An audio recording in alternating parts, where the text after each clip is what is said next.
Hello guys and welcome to my new video, and today we're going to talk about the gubernatorial races that are going to happen in 2026. This is not about the Virginia and New Jersey gubernatorial races that's going to happen about 1 month from now.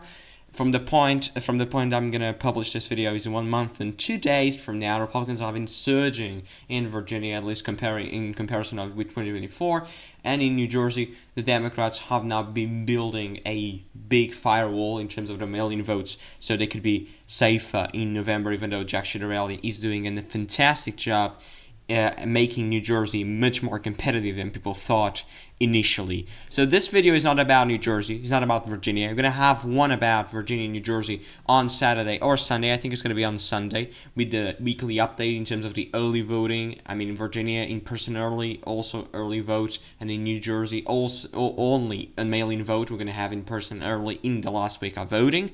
But what matters here is, in terms of the 2026 midterms, the Republicans now, the government has shut down. That is terrible. It's probably not so great news for the Republicans, because there was a poll today that was showing that Republicans are blamed the most in terms of the government shutdown that's been happening over the course of the last 2 days, I think.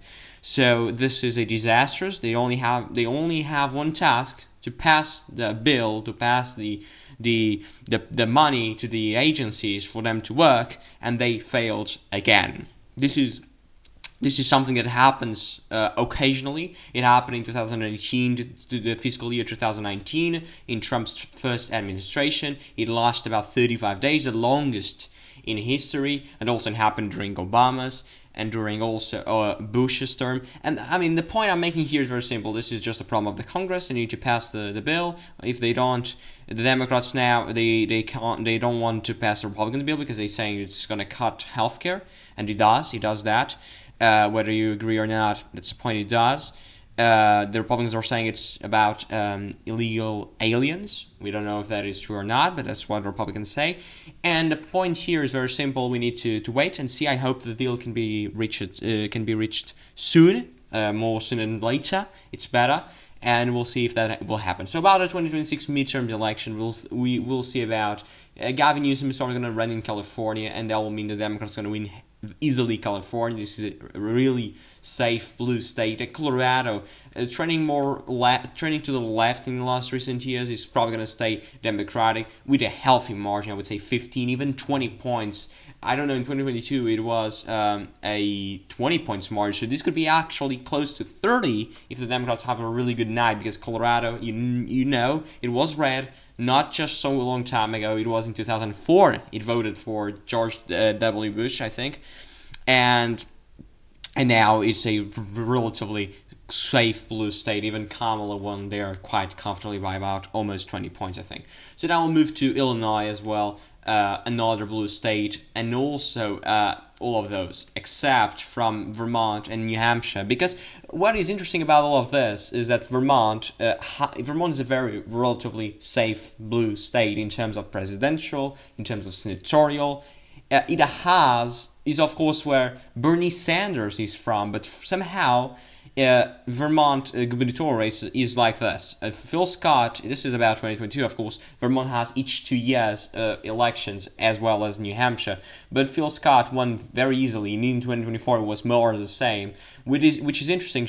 But many Republicans, especially MAGA Republicans, are saying that even though Phil Scott calls him as a Republican, he's a rhino, and he's just Republican in name because he's to the left of Biden. That's what many people said. At least many Republicans, MAGA Republicans, are saying that Phil Scott is to the left of Biden. If that is true or not, I'll let you guys decide. But this is just what more MAGA far-right Republicans have been saying, is that Phil Scott is not a Republican, at least according to their definition of a Republican. So this will stay Republican. Okay, I'm sorry, not Democrats, Republican.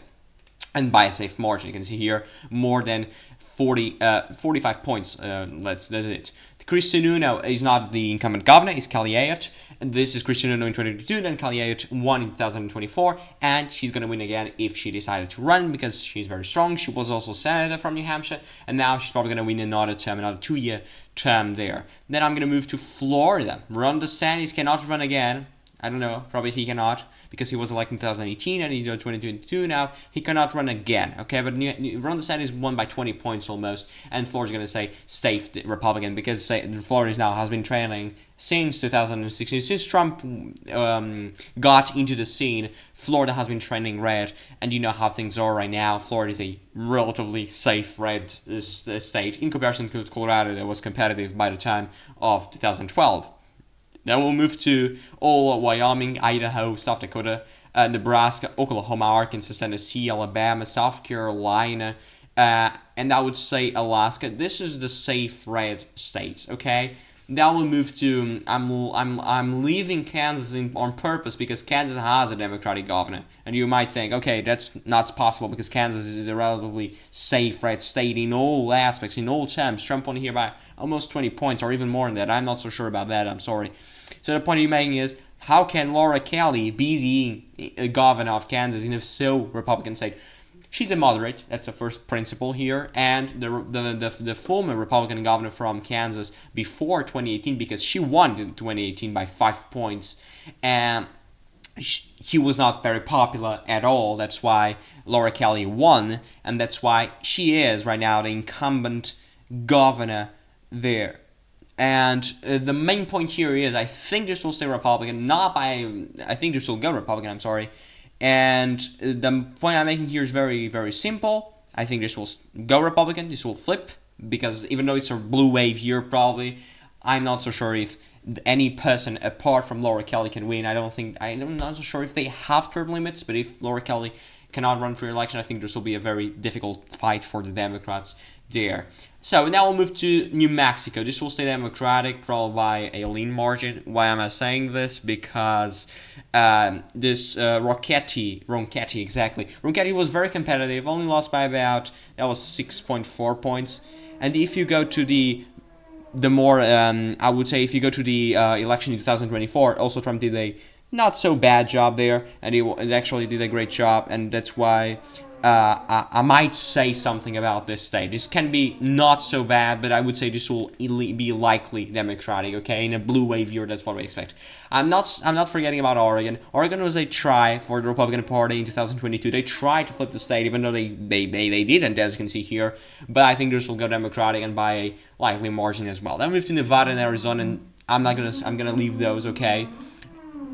And now let's just see something. Let's go now to the state of Texas. Texas now, I think Greg Abbott is going to run for election. If he does, he's going to win by a likely margin, okay? Then I'll move to, let's move to Iowa. I mean, Iowa is a red state. Doesn't matter.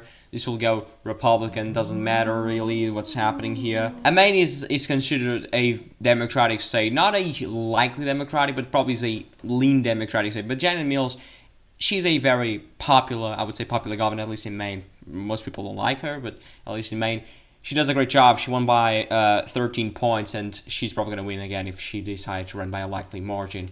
And now we'll move to the beautiful state of New York, Empire State. And Lee Zeldin was a very popular candidate in 2022. He did an amazing job, almost won. I mean, it's 400,000 votes, but this is New York. This is a safe Democratic state. At least if everything is equal, it should be a safe Democratic by 20 points.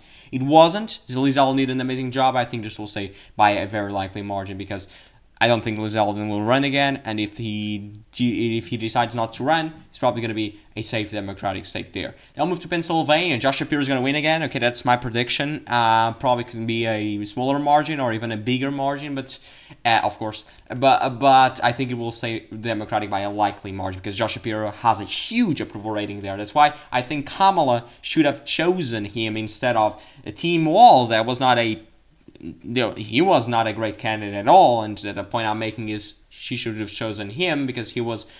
If Kamala chosen Shapiro, probably she had the election in the bag, and right now we'll know how things went. Mike DeWine, I don't think he can run for election. That's why Vivek Ramaswamy wants to run for the gubernatorial race for governor of Ohio. That's why I think he's going to win, not by a very likely, but at least by a lean margin there, because it's a Democratic year, so I think this could be a little bit more competitive. I'm forgetting about Hawaii, I'm sorry. Hawaii is, of course, Democratic. And now we'll move to Georgia. Brian Kemp was the incumbent, and he is the incumbent. He is the incumbent governor. He won by 300,000 votes in competitive Georgia against Stacey Abrams that ran for the first time in 2018. She was close to win, and now she failed miserably to defeat the incumbent governor, the incumbent Republican governor. That's why I think if Brian Kemp can have a great successor as great as him, I think Georgia can fall into Republican hands, but by a very tilt margin, okay, below a point, I would say. Now I'll move to Minnesota. Tim Walz. I'm not sure if he can run for the election, but I think this will end up lean Democratic.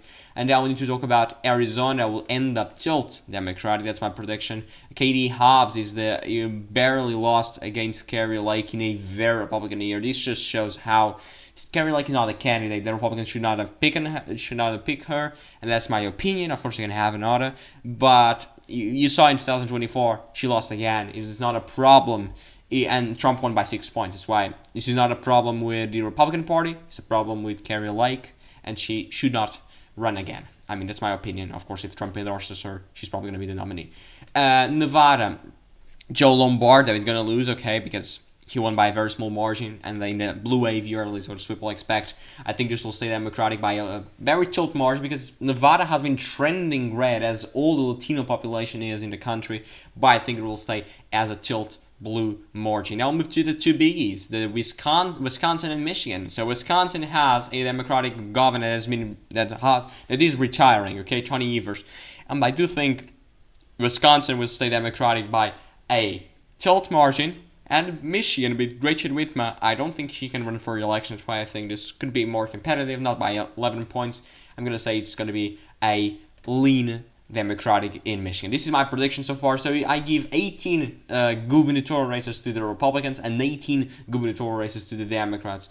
So far, apart from 2022, I just have a flip of Nevada, and also the flip of Kansas to the Republicans. So this is no difference in terms of the gubernatorial races right now. Okay, so this is one game from the Republicans, Kansas, one game from the Democrats, Nevada. So this is my prediction so far. We're gonna have another update in at the end of October, in the first week, the October update, in the first week of November. We're gonna have a lot of elections there. Don't forget to tune in November 4th. Starting at 6:45 p.m. Eastern Time, the live stream will cover all the elections in New Jersey, in Virginia, New York City mayoral race, and also the referendum in California. So thank you guys for watching, and see you in the next. Don't forget to subscribe and leave your like, and we'll see you.